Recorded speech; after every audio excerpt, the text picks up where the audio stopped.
Jam berapa paling tingginya ganjaran sholat duha?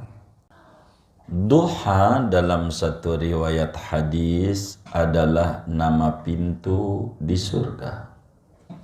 Di surga itu ada pintu tulisannya Duha Gate. Duha Gate. Babud Duha. Sehingga bakal ditanya di akhirat orang yang melazimkan sholat duha. Allah bakal tanya, ainal ladzina yudawimuna ala sholatid duha. Udkhulu min babid duha.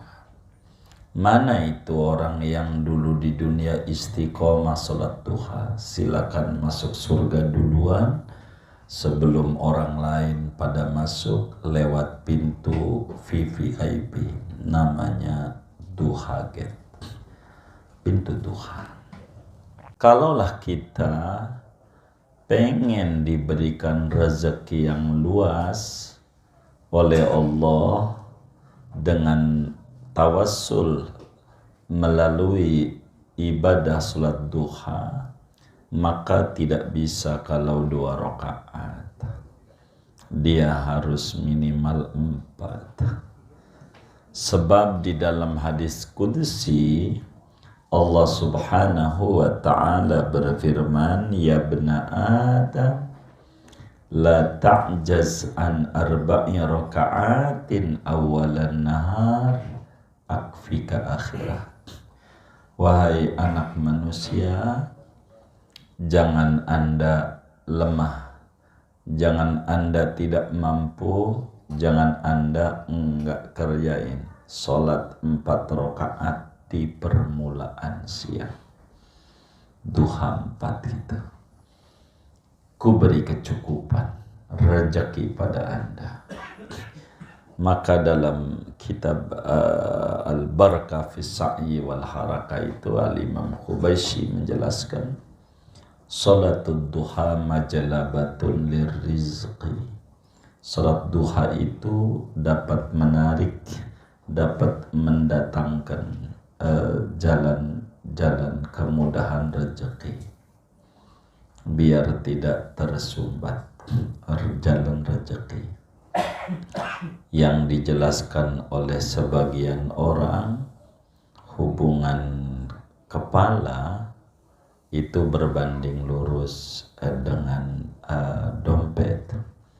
Bila palanya berat, itu satu indikasi dompetnya ringan. Begitu. Kalau palanya berat, gimana Bang Ud? Iya benar ya, saya ikut Bang Ud aja. Kalau dompetnya berat, palanya dia ringan. Begitu. Jalan juga rada jauh. Begitu. Itu begitu. Sehingga apa yang dikata oleh sebagian orang, pusingnya orang itu bukan karena darah rendah tapi dana rendah. Begitu. Inilah sholat duha ini salah satu asbab. Meski kita mencari keridhaan Allah, tapi ada iming-iming itu dari Nabi bahwa sholat duha itu dapat mendatangkan kemudahan, sabab kedatangan rezeki. Begitu salat duha. Setelah kita mengetahui bahwa salat duha adalah salat yang memiliki waktu, kapan masuknya salat duha itu dan kapan berakhirnya, maka masuknya salat duha itu adalah ketika matahari telah terbit setinggi setombak. Ketika matahari terbit dan telah naik setinggi setombak, itulah waktu duha masuk. Setombak itu berapa derajat?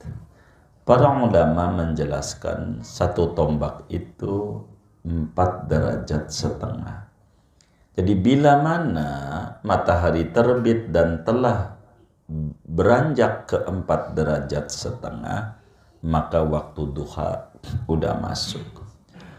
Berapa menit 4 derajat setengah itu? Kata ulama falak, 1 derajat itu 4 menit. Sehingga 4 kali 4 setengah sama dengan 18 derajat. Bila terbit itu jam 6 lewat 18 udah masuk. Jadi jam 6 begitu. Bila kemudian terbit itu jam 6 kurang 10 menit, maka jam 6 lewat 8 itu udah masuk. Daripada puyang jam berapa harus ngintip-ngintip, tengah 7 udah pasti. Ibarat sholat zuhur, daripada puyang apa jam 12, apa kurang 5 menit, apa kurang 2 menit, apa lewat, jam 1. Kalau jam 1 kapan aja masuk, insya Allah nggak bakal meleset. Begitu, biar gampang tuh ngitung begitu. Kalau duhur kan gampang dengar adzan, duha kan enggak. Begitu. Jam berapa paling tingginya ganjaran sholat duha? Waalaikumsalam warahmatullahi wabarakatuh. Bismillahirrahmanirrahim. Alhamdulillahi rabbil alamin. Wassalatu wassalamu ala sayyidil awwalin wal akhirin, sayyidina wa maulana Muhammadin wa ala alihi wa sahbihi ajma'in. Allahumma inna nastahdika li arsyadi amrina wa zidna ilman yanfa'una. Qala al-imam al-muallif rahimahullahu ta'ala wa nafa'ana bihi wa bi barakati ulumih wa ghafara lahu wa li masyaikhihi wa li masyaikhina amin.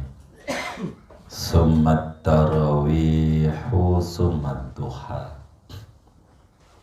Kemudian paling afdolnya solat-solat sunnah sesudah rawatib, yaitu sholat tarawih, summat duha, kemudian sholat duha. Hari ini duha. Wallahu a'lam bishawab. Segini aja lah. Saudara-saudara sekalian, malam hari ini kajian kita masih membahas tentang sholat-sholat sunnah. Di antara sholat sunnah yang paling afdol dan juga memiliki waktu yang diatur oleh agama adalah sholat duha. Sholat duha ini, saudara, ulama berbeda-beda pandangan. Apakah sholat duha itu sama dengan sholat isyraq ataukah beda? Mayoritas ulama mengata sama. Dia isyraq, dia duha. Namun ulama sufi tidak setuju bahwa isyraq berbeda dengan duha. Sehingga bila isyraq itu berbeda dengan duha, maka isyraq masuknya dari biar gampang 6:30 begitu sampai jam 9 habis. Sedangkan duha biar gampang dari 6:30 sampailah dhuhur gitu. Ya, sampai menjelang adzan zuhur. Itulah waktu duha gitu. Salat duha disebutkan oleh Nabi sebagai salat awabin siang. Salat duha ini namanya salat awabin siang. Salat awabin. ada sholat awabin malam dan ada sholat awabin siang. Dan duha kategorinya adalah sholat awabin siang. Duha dalam satu riwayat hadis adalah nama pintu di surga. Di surga itu ada pintu tulisannya duha gate. Duha gate. Babud duha. Sehingga bakal ditanya di akhirat orang yang melazimkan sholat duha. Allah bakal tanya, aina alladzina yudawimuna ala sholatid duha. Udkhulu min babid duha.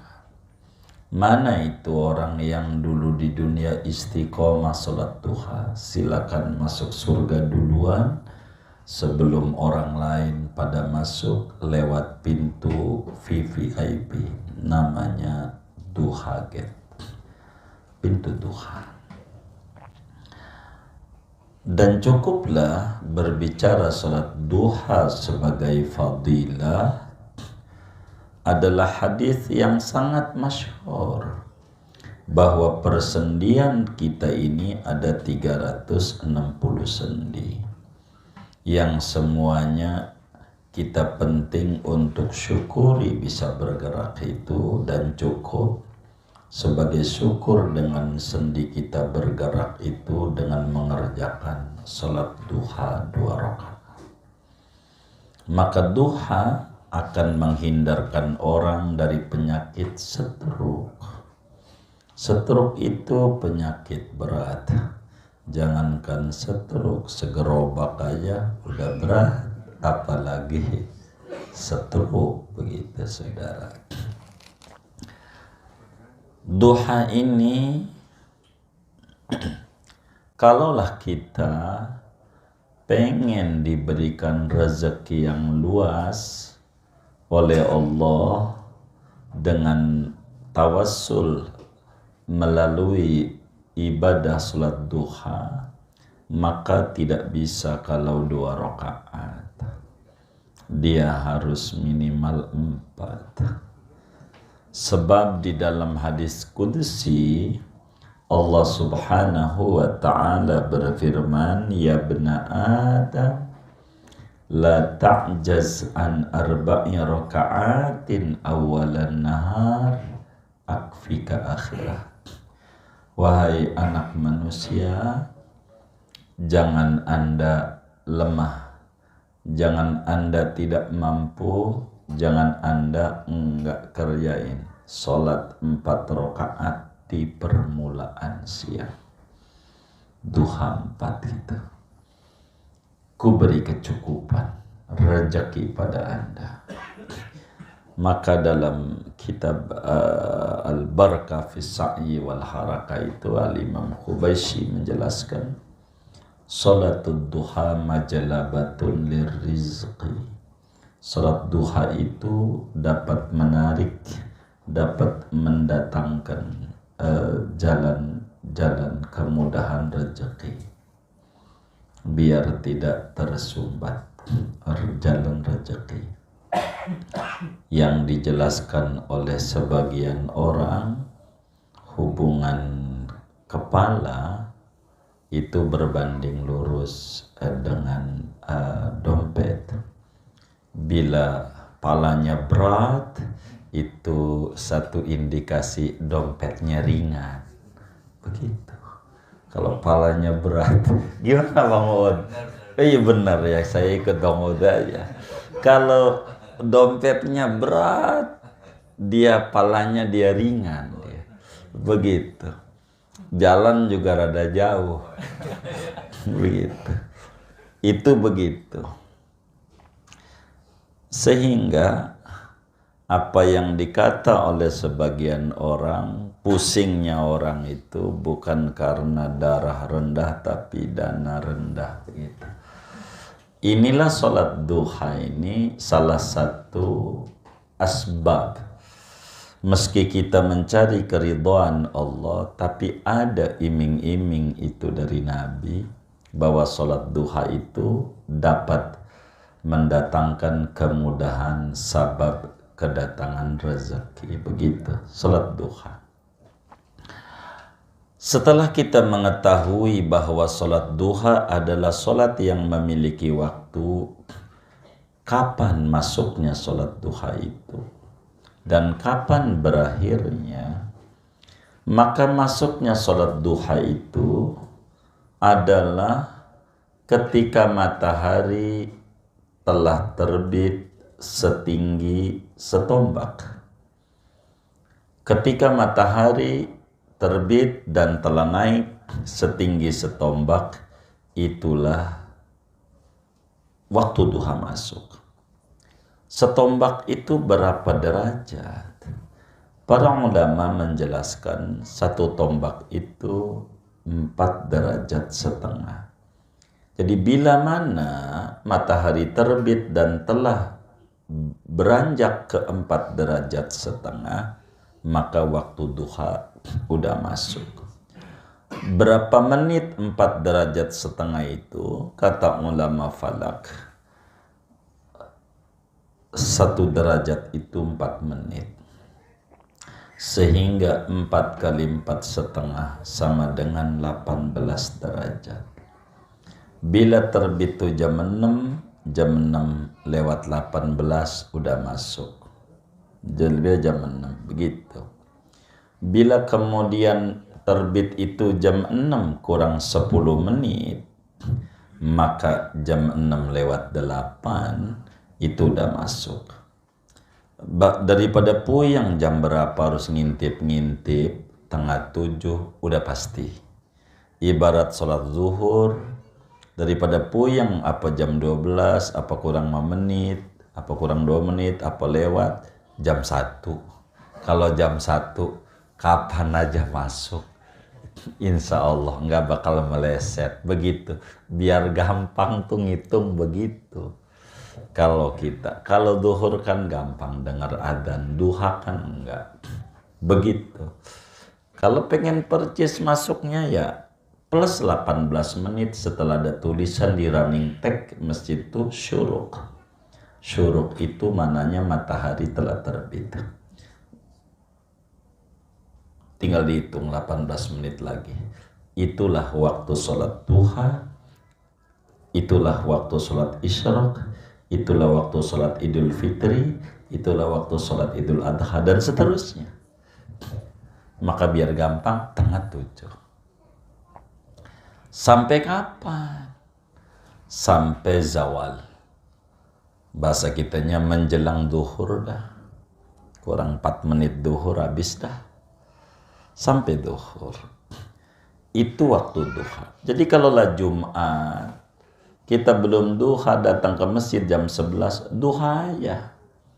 Begitu kan bagus. Jadi masih ada waktunya duha. Dari masuk jam 6:30 biar gampang sampai jam 12, jam berapa paling tingginya ganjaran sholat duha? Maka paling tingginya adalah jam 9. Jam 9 paling tingginya ganjaran sholat duha. Kenapa jam 9? Supaya 1/4 siang dicas dia punya jiwa dengan ibadah kepada Allah.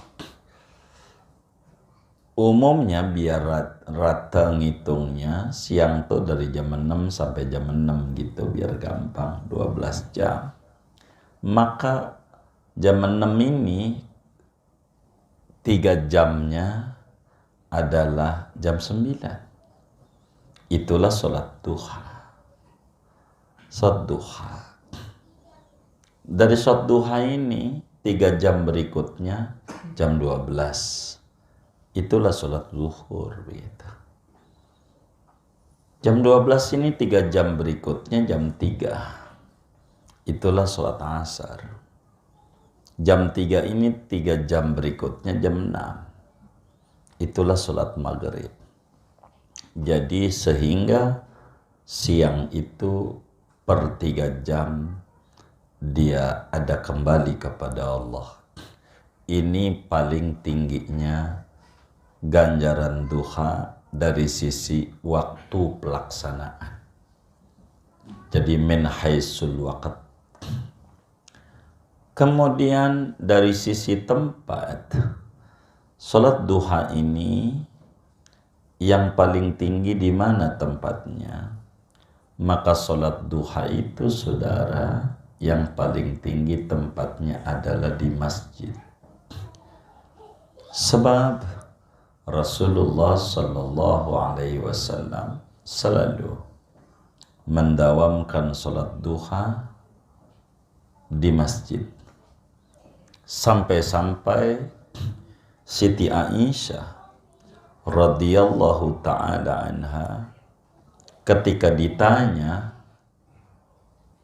dengan jawaban yang jujur lalu disalahartikan oleh sebagian orang yang kurang memahami maksud hadis, dikata duha tidak ada. Kata Siti Aisyah, ma ra'aitu Rasulullah sallallahu alaihi wasallam yusabbihu subhatad duha wa inni la usabbihuha. Saya seumur-umur belum pernah melihat Rasulullah sholat duha, tapi kalau saya mengerjakan. Kata orang yang tidak mengerti, ini loh Aisyah bininya Nabi yang ngomong, belum pernah lihat Rasul duha. Sholat duha adalah bid'ah, begitu Aisyah yang ngomong. Ini namanya kurang faham tentang hadis duha. Syekh Abdul Qadir Jilani paparkan ini di dalam kitabnya Al-Ghunyah, menjelaskan kekeliruan itu. Padahal salat duha diriwayatkan lebih dari 70 sahabat menjelaskan tentang Rasulullah sallallahu alaihi wasallam mengerjakan salat duha. Hadis Aisyah tidak bertabrakan karena Aisyah radhiyallahu taala anha diminta ngajarin tata cara salat duhanya Rasulullah. Karena Rasulullah selalu di masjid duhanya, enggak tahu. Maka Aisyah jujur, saya enggak tahu, belum pernah lihat. Kalau pengen sholat duhanya Rasulullah, sayanya enggak tahu.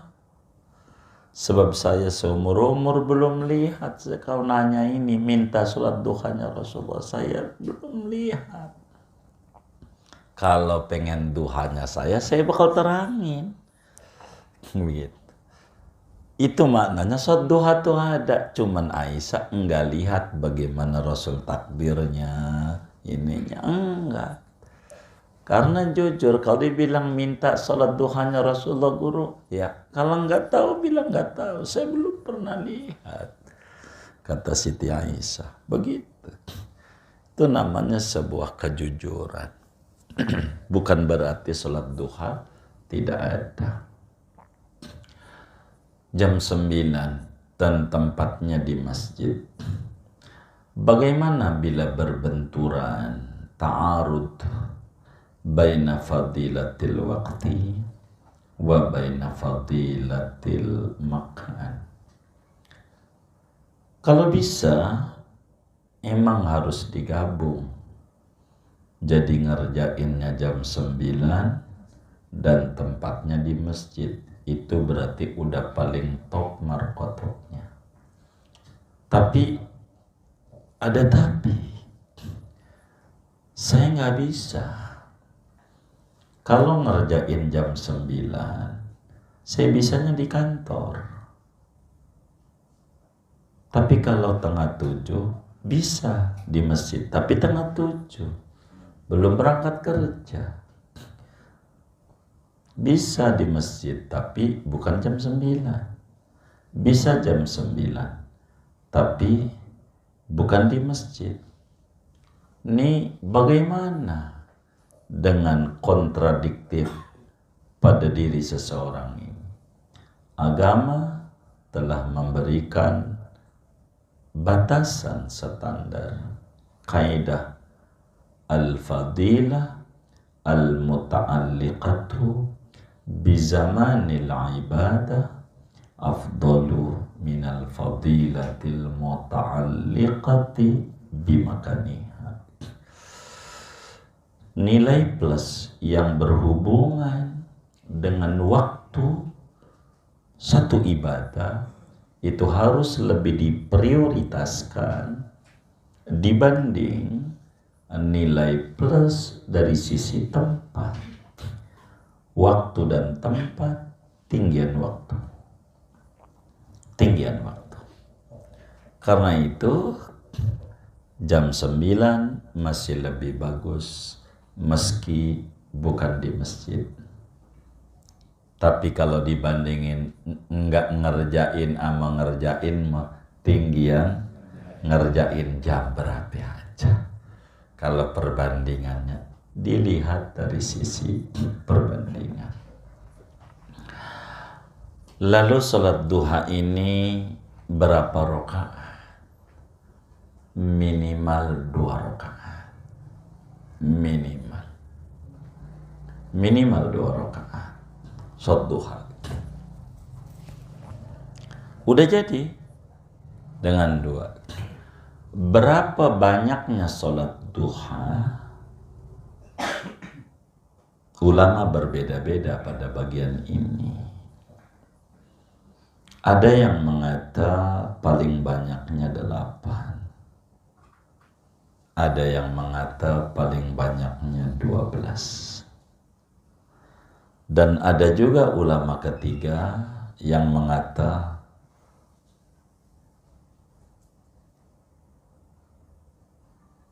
delapan.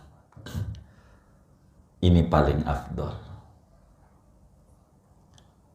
Bila ini yang diambil 8, berarti sholat isroknya 4. 12 juga ujungnya. Begitu. Itu begitu. Tapi bagi ulama yang memisah, ulama sufi, 14. Isrok 2 rakaat. Duha 12. Dari mana ini 12? Imam Tirmidzi di dalam Sunan Tirmidzi-nya meriwayatkan hadis bahwa Habibuna Muhammad sallallahu alaihi wa alihi wa sahbihi wasallam bersabda, man shalla ad-duha sintai asyarata raka'atan. Begitu. Barang siapa mengerjakan sholat duha 12 rakaat, banallahu lahu qasran fil jannati, maka Allah bangun baginya istana megah di surga. Artinya bahwa sholat duha jumlah maksimalnya 12 rakaat. Begitu. Kenapa ulama bilang afdalnya 8? Karena ada hadis yang sahih yang masyhur. Imam Abu Daud riwayatkan, Tirmidzi juga, Nasai, Ibnu Majah, dan banyak ulama-ulama hadis daripada Ummu Hani, anaknya Abu Thalib. Ummu Hani radhiyallahu ta'ala anha menyatakan, shalla Rasulullah sallallahu alaihi wasallam yaumal fathi subhatat duha samaniya rakaat. Rasulullah SAW pada waktu penaklukan kota Mekah sholat di masjid 8 rakaat. Yusallimu min kulli rakaatain, per 2 rakaat salam. Jadi terserah Anda dah. Pokoknya paling banyaknya 12.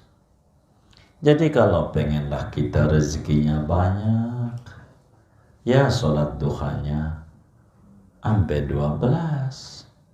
Begitu. Jangan dikit, sampai 12. Minimal afdol 4. Minimal. Lalu suratnya apa yang dibaca? Kalaulah kita 2 rakaat itu ngerjainnya, sudahlah surat langganan kuliah kulhu. Kalau 2, kalau 4, sebagaimana banyak ulama tulis, maka surat yang dibaca wasyamsi wa duhaha, kemudian surat wadduha, kemudian kuliah, kemudian kulhu. Bila 8 tinggal diulang surat itu, karena ini adalah surat yang munasabah, berbicara tentang duha. Itu begitu. Lalu sholat duha ini doanya apa? Doanya secara jujur tidak ada doa khusus sholat duha yang langsung diajarkan oleh Nabi besar Muhammad sallallahu alaihi wa alihi wasallam. Tidak ada secara khusus. Apa yang dibaca oleh Rasulullah sesudah sholat duha, doanya? Ulama menjelaskan tidak ada secara khusus kalau doa. Adapun zikir ada dari Nabi. Zikir Sayyidah Aisyah juga sampaikan, Nabi beristighfar 100, Rabbighfirli warhamni wa tub alayya. 100 istighfar 100. Daripada istighfar doang, ama aja sholawat, kan sama. Lebih tinggi lagi sholawat istighfar. Ya Ghafur, salli wa sallim ala Sayyidina Muhammad wa ali Sayyidina Muhammad badril budur wa manba'is surur wa ghufirli wa li walidayya wa li masyayikhi wa li ahlillah walil mu'minin al-akhya'i minhum wa ahlil kubur. 100. Wa makana Allahu liyu'adzibahum wa anta fihim, itulah sholawat. Wa makana Allahu mu'adzibahum wa hum yastaghfirun, itulah waghfirli wadayya. Istighfar 100, sholawat 100. Kalau baca itu udah sholawat udah, istighfar udah, begitu jadi enak, ringan. Tapi itulah yang diriwayatkan dari Nabi, Rabbighfirli warhamni wa tub alayya 100. Istighfarnya Nabi habis sholat duha. Adapun doa tidak ada. Begitu kata para ulama, langsung dari Nabi. Tapi tidak mengapa saudara baca doa yang umum, yang biasa saudara baca, Allahumma inna duha'a duha'uka wal baha'a baha'uka, dan seterusnya. Allahumma in kana rizki fis sama'i fa anzilhu wa in kana fil ardi fa akhrijhu wa in kana fil bahri fa atli'hu wa in kana mu'siran fa yassirhu wa in kana haraman fa tahhirhu wa in kana ba'idan fa qarribhu wa in kana qalilan fakaththirhu wa in kana kathiran fabarik li fihi, dan seterusnya. Silakan, itu nggak mengapa, doa. Dan itu juga ulama yang menyusun, bagus. Baca itu boleh, meski tidak langsung dari Nabi, tapi ada dari Nabinya. Ini namanya relevansi. Sama seperti doa kamilin. Sampai detik ini siapa itu yang ngarang tuh doa? Barakah amat itu doa. Dibaca orang sedunia. Sama seperti doa sholat duha ini. Begitu, siapa itu yang menyusun pertama? Tapi barakah keikhlasan daripada ulama. Sampai abadi itu doa. Luar biasa. Luar biasa. Ini sholat duha. Sholat duha. Oleh karena tidak ada doa-doa khusus, maka para sufi berbeda-beda di dalam tajribah mereka. Tajribah itu eksperimen mereka dari ayat-ayat Al-Quran terkait dengan sir yang ada pada ayat. Maka saudara, ada sholat duha sufi, biar kata utangnya segede gunung, rontok tuh utang, rontok. Allah bereskan itu urusan finansialnya sampai akar-akarnya. Bila kita sholat duha seperti apa yang para sufi kerjakan, minimal 4, jangan kurang dari 4 sholat duhanya. Begitu. Bacaannya adalah surat Wadduha, 7 habis Fatihahnya. Rakaat kedua 7, ketiga juga 7, keempat juga 7. Baca Wadduha. Begitu. Kemudian salam, ya 2 rakaat salam gitu. Wirid. Baca surat Wadduha. Ini ada tasarrufnya banyak tasarrufnya. Tapi yang terendah. Habis salam salat duha, zikir. Baca Wadduha 40 kali. Baca Wadduha 40. Ini terendah. Artinya terendah, baca aja padanya sampai fahadis. Nih, baca.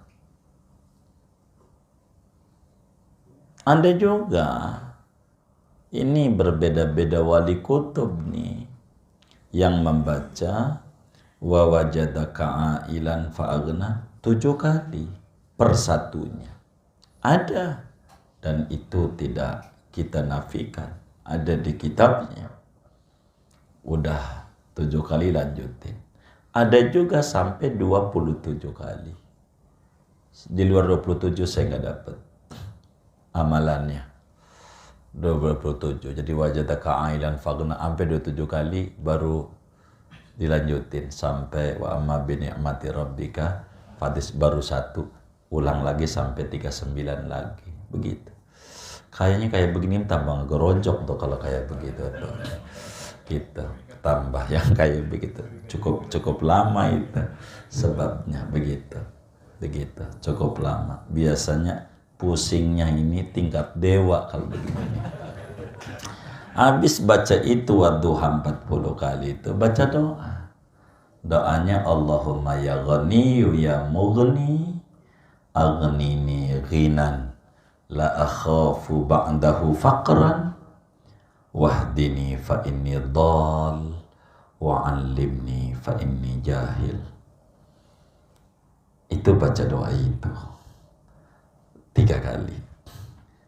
Allahumma ya ghani ya mughni aghnini ghinan la akhafu ba'dahu faqran wahdini fa inni dhal wa'allimni fa inni jahil. Ya Allah yang maha kaya, Tuhan yang memberi kekayaan kepada hamba yang dikehendaki, berikan kami kekayaan yang dengan kaya itu kami tidak takut susah sesudahnya seumur-umur. Berikan aku hidayah sebab aku tersesat. Berikan aku ilmu sebab aku bodoh Tuhan. Gitu. Itu begitu. Anda tuh sufi mengerjakan seperti itu. Salat duha. Bila ini dijalani 40 hari tidak putus dengan jam yang sama yang dia bisa, dari pagi tuh sampai menjelang dohor itu, kalau jam 8 jam 8, kalau jam 9 jam 9, kalau jam 10 jam 10, sampai tidak bergeser tuh hari sampai 40 hari. Kata ulama, potong kuping saya kalau dia nggak diberesin urusannya sama Allah. Udah dapat 39, ada aja kawan kita ngajak makan lagi saup ikan, ya batal dah, ulang lagi dari awal. Udah 39 putus, ulang dari awal lagi karena belum pas 40. Itu begitu saudara. Ini duha dahsyat. Salat duha itu untuk merubah urusan pintu-pintu tersumbatnya saluran-saluran finansial. Tapi ala kulli hal yang paling tinggi tentu niatnya mencari ridha Allah. Itu mas side effect saja. Side effect saja. Kita niatnya ridha Allah. Bila itu dikerjakan, karena memang surat Wadduha ini sangat luar biasa untuk berbagai hal, di antaranya ya minta rezeki sama Allah. Maka amalan itu ulama sebut di dalam kitab-kitab mereka, hada mujarrabun sahih. Ini sudah uji coba, eksperimen, dan dasarnya luar biasa. Salat duha begitu. Tapi ala kulli hal, paling enggak minimal 4 dosa kita berguguran. Dengan 4 juga begitu di dalam hadis Tirmidzi, Nabi menyampaikan man shalla syaf'atat duha barakaat ghufira lahu dzunubuhu walau kana misla zabatil bahr. Siapa sholat duha 4 rakaat, dosanya diampuni meski sebanyak buaya air laut. Duha. Dan ini juga salah satu penyumbat rezeki adalah dosa. Itu begitu. Intinya kerjakan sholat duha, tapi jangan angin-anginan. Lagi menurun usahanya nyari tasbih, suatu mana itu. Habis itu enggak, jangan. Begitu, jangan. Yang serius. Emang ada kayak begitu Bang Agus? Yang mana Bang Od? Ya Allah, janganlah. Ini salat duha. Silakan. Syekh Nawawi juga tulis dalam Nihayatul Zen 2 riwayat tentang salat duha. Tapi saya tidak begitu hafal itu. Tapi ada di Nihayatul Zen tentang doa salat duha. Karena berbeda-beda ini masalahnya. Karena tidak ada riwayat langsung dari Nabi terkait dengan doanya. Zikir mada istighfar dari Nabi. Andai saudara tidak mau sholat duha kayak begitu, maka kalau pengen rezekinya luas, maka ada juga sholat duha yang ringan, nggak kayak begitu. Kedua duha 7 kan banyak juga gitu. Kalau kita malas, emang begitu jiwa kita, pengennya mengamal tuh dikit, tapi pengen dapatnya banyak. Emang susah juga kadang. Kita tuh begitu. Ya kita kerjain aja wasyamsi, wadduha, kuliah kulhu. Namun habis salamnya ya istighfar 100, sholawat 100, La haula wala quwata illa billahil aliyadzim. Dah baru doa duha. Itu juga cukup. Asal istiqomah, dengan begitu sudah sangat memadai. Intinya tasarruf salat duha itu banyak yang diajarkan para sufi, hasil daripada perjalanan spiritual mereka yang menghasilkan amat sangat luar biasa. Kurang lebih demikian. Nampaknya ada tamu, jadi ngajinya segini aja. Wallahu a'lam bishawab. Segini aja, begitu. Ya, habis sholat duha, saudara nggak hafal doa-doanya, langsung aja pakai bahasa yang artinya duit ya Allah, duit ya Allah. Jadi juga, jadi dibaca aja 1000 kali, yang kencang tetangga juga bakal pada datang. Ya boleh, abang. Apa namanya kan kita di Al-Anwar di renteknya itu bilangnya bahwa Isyraq itu 5 ditambah 15 menit dari ada Isyraq itu. Enggak 18 enggak apa-apa. Ada yang berapa kali 15? 15 ya. 15. Ya sebetulnya bisa saja dengan 15 ini kalau 15 mah. Tapi kalau 15 berarti mengambil terbit ini imkannya dalam dunia astronomi bakal kecabut. Secara jujur jadi aja dengan 15. Tapi iya betul, bakal direwelin orang karena 15 nggak bakal ketemu. Jadi jadi gini, kalau sedikit dongeng waktu sholat di dalam ilmu astronomi atau ilmu falak itu selalu waktu sholat itu dari hasil hitungannya ditambah imkan 4, kecuali subuh itu bakal dipotong itu min 4. Itulah yang dikeluarkan begitu di dalam rumus kalender ketetapannya. Inilah dohor gitu. Begitu. Itu hasil penambahan 4 dalam setiap rumusnya itu. Sehingga kalau kita ngambil itu dibuang 3 jadi ngambilnya 1 plusnya masih masuk tuh 15 itu begitu.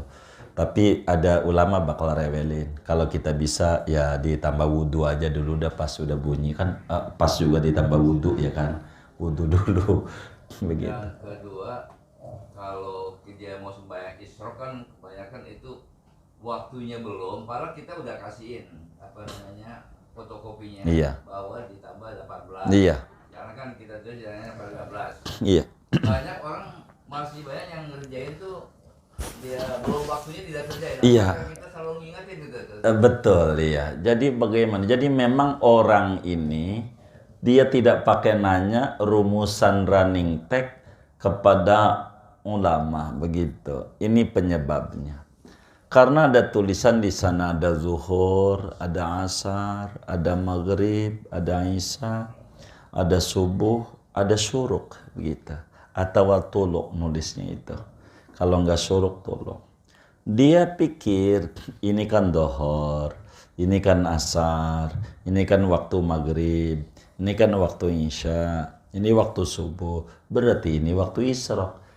Logikanya ke sana. Logika itu dibenarkan, cuman salah gitu. Cara dia tidak mengikuti aturan tujuan dibuatkan itu. Padahal dibuatkan syuruk itu tujuan ulama oleh karena subuh ini beda dengan sholat yang lain. Zuhur umpama, bila masuk waktu zuhur dan habis zuhur itu langsung masuk asar. Zuhur ini habis, otomatis asar. Maka tidak dikasihlah akhir zuhur gitu. Karena udah langsung asar.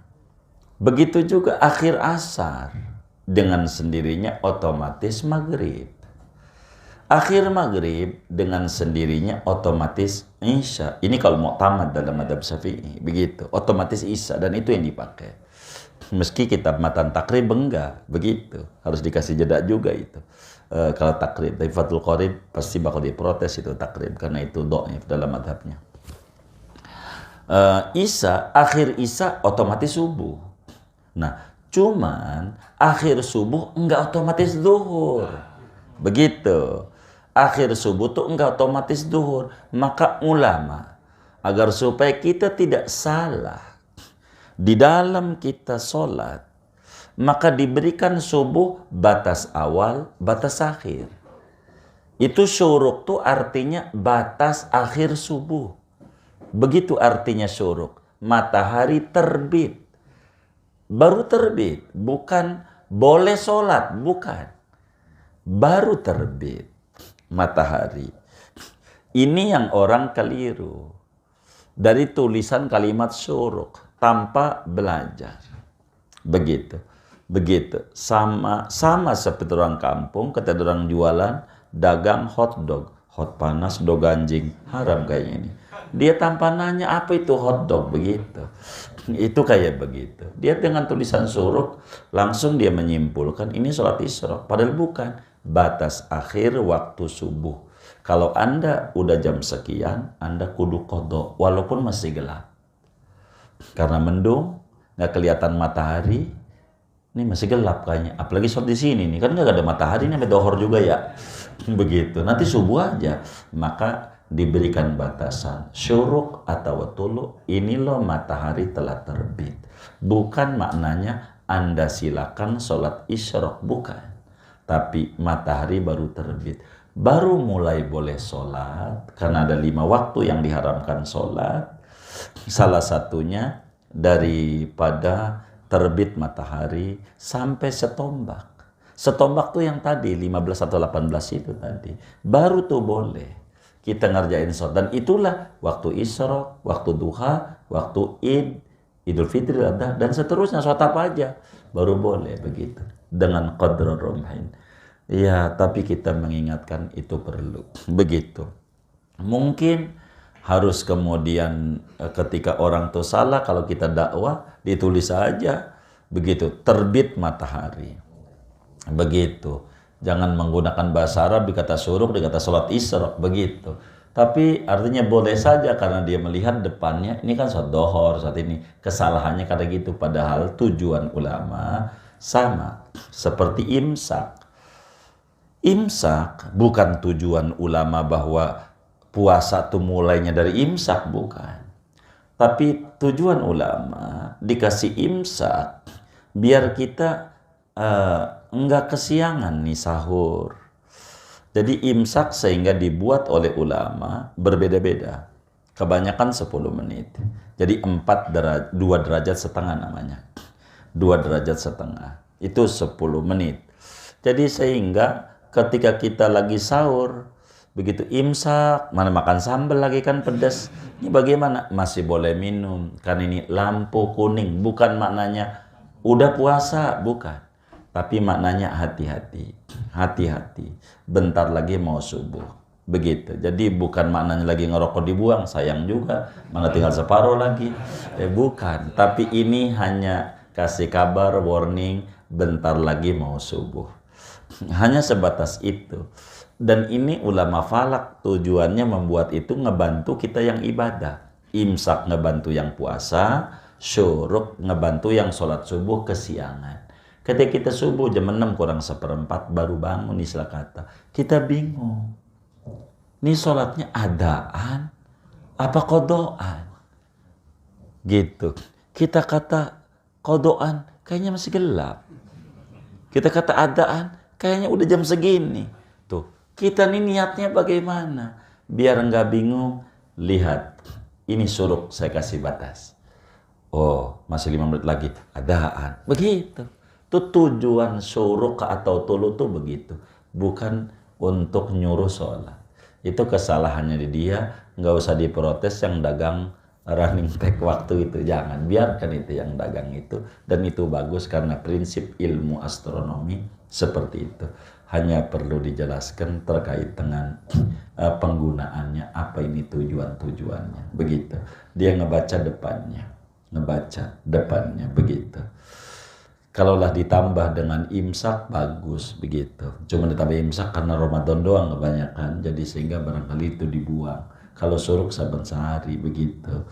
Kurang lebih demikian. Wallahu a'lam. Ya baik. Kalau pelaksanaan sholat duha kan yang minimal 2, terus ada 4, 8. Itu kalau misalkan kita langsung 4 rakaat atau 8 rakaat langsung kira-kira bisa. Iya, boleh saja. 12 rakaat langsung boleh. Pokoknya sholat sunnah yang banyak ini boleh langsung seluruhnya. Apa kudu pakai min rakaataini minad duha? Ulama bilang tidak wajib. Begitu di dalam Umdatul Mufti wal Mustafti, Syekh Al-Imam Jamaluddin Muhammad Al-Ahdal dalam kitabnya berbicara tentang bagian ini. Kalaulah kita langsung 12 atau langsung 8, silakan saja. Dengan niat ya tentu, saya sholat sunat duha 8 rakaat ke 8. Menghadap kiblat karena Allah Ta'ala. Kalau 8, bagaimana? Terserah kita. Kalau kita pakai tasahud awal, ingetin. Sesudah tasahud awal berarti bacanya Fatihah ruku, Fatihah ruku, Fatihah ruku, Fatihah ruku. Kalau pakai tasahud awal. Kalau kita tasahud akhir saja, diri, semua rakaat habis Fatihah ada surat. Ada surat. Silahkan itu. Tapi kalau mau tasahud, tidak boleh lebih dari 2. Karena tidak disyariatkan oleh Nabi lebih dari 2. Tasahudnya cuma 2 aja. Tasahud awal sama tasahud akhir. Nggak ada tasahud tengah dan seterusnya. Begitu. Jadi ini aja sudah. Begitu. Tapi andai mau doa, kayak begitu. Umpamanya 1, 2. Langsung 2 tasawuf awal. Berarti rakaat 3 Fatihah ruku, Fatihah ruku, Fatihah ruku, Fatihah ruku, Fatihah ruku. Maka yang terbaik kalau langsung banyak, enggak usah tasahud awal. Ya, biar kita ingat, baca surat aja. Begitu. Yang ingat aja dah. Begitu, baca surat. Silakan. Begitu, baca surat. Yang ada enggak apa-apa. Begitu. Karena di dalam kitab Termasi juga ada wasyamsi wa duha dan qul ya qulhu. Silakan saja. Jadi 8 boleh saja langsung. Enggak apa-apa. Begitu. Boleh saja. Udah niat 12. 12 ya. Kayaknya kebanyakan nih, mana order masuk lagi. 2 aja dah. Iya boleh juga. Ini kerjaan Bang Agus ini. Berubah-berubah ini. Begitu, nih bagaimana ya? Begitu. Berubah-berubah jadi saya bingung ini. Begitu. Udah pacaran lama, setahun lebih saya. Jalan bareng, gandengan. Ngapa maunya sama yang 3 hari jadinya? Kan lama saya pacarannya. Begitu, berubah-berubah. Kata yang atunya, lah kan janur kuning belum melengkung. Masih boleh lah, begitu. Iya juga katanya, begitu.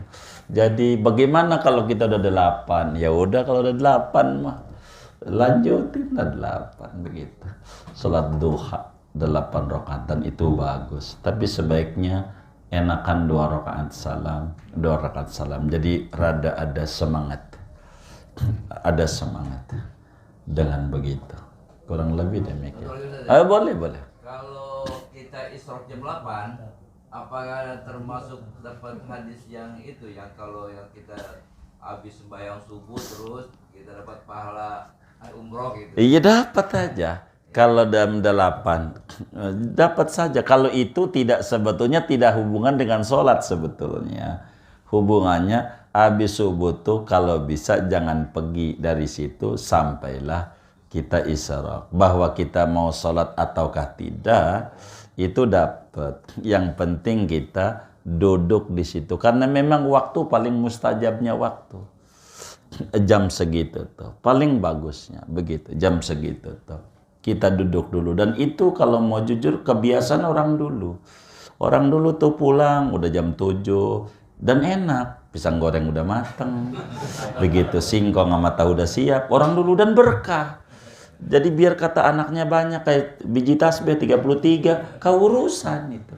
Orang dulu itu. Karena mereka mengambil kesempatan waktu awabin ini luar biasa. Subuh ini. Enggak apa-apa. Enggak mesti, mohon maaf diisi duduk zikir. Kan zikirnya aja enggak ditentukan sama Nabi. Zikirnya, apakah dia mau tafakur?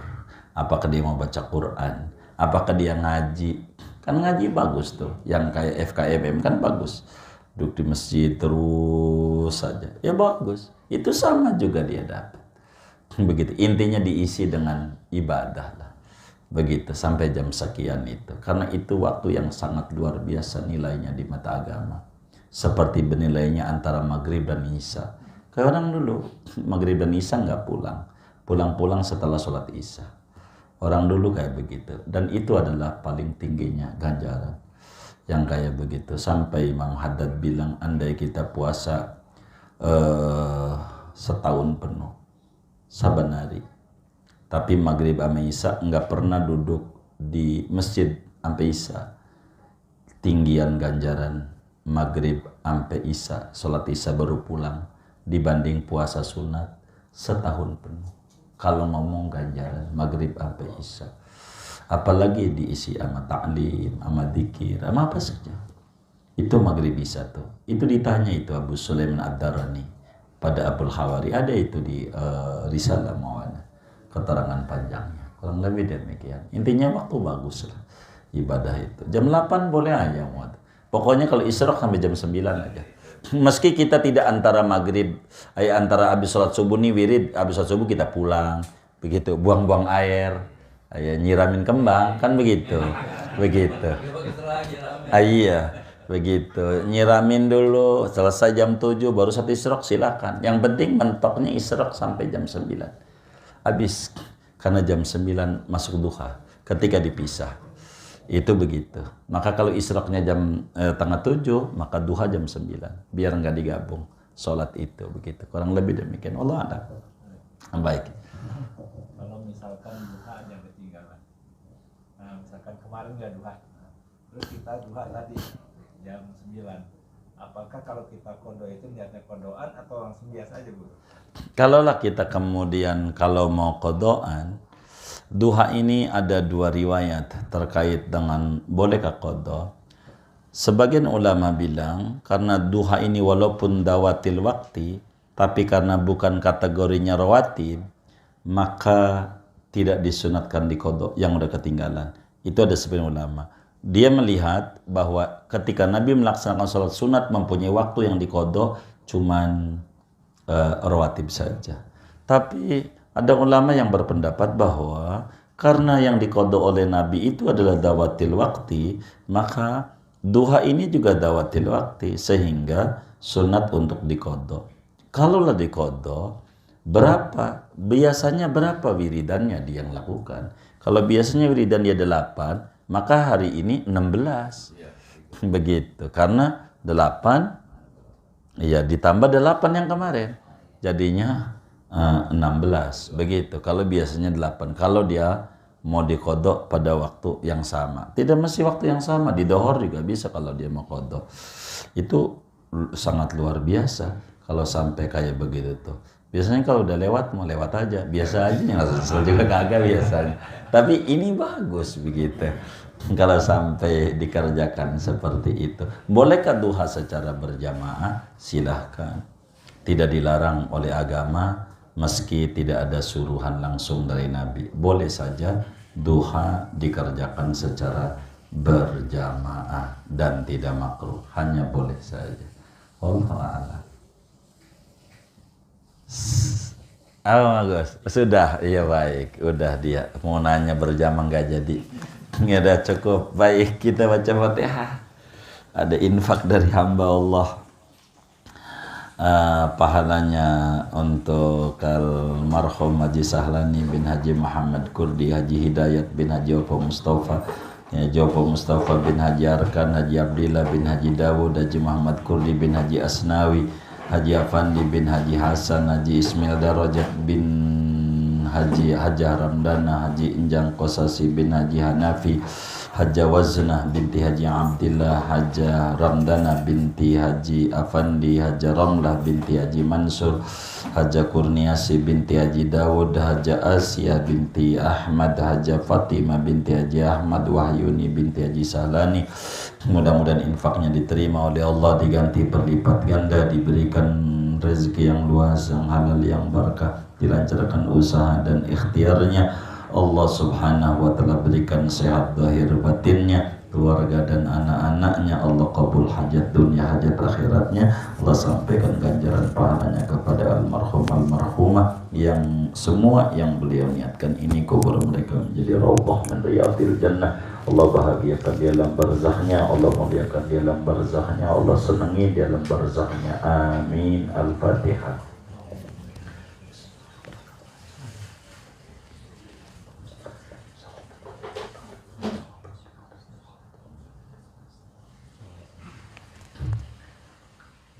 Kemudian kita baca Fatihah ini dari Abah Allah, pahalanya untuk almarhum Haji Ismail bin Haji Dawud, Haji Muhtar bin Haji Muhammad, Haji Ahfaz bin Haji Muhammad, Haji Muslih bin Sulaiman, Haji Hasbi bin Haji Ahfaz, Haji Ahmad Faiz bin Haji Hasbi, Haji Mujihah binti Haji Hasbullah, Haji Maisunah binti Sulaiman, Haji Sa'diyah binti Haji Ismail, Haji Rugayah binti Muhammad Nur, Haji Khairiyah binti Haji Muhtar.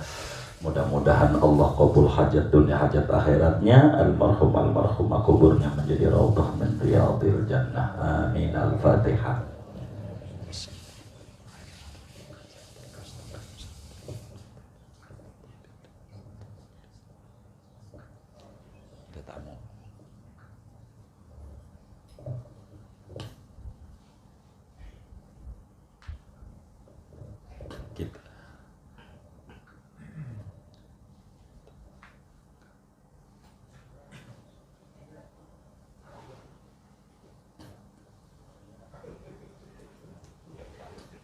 Apa? Seru kemari.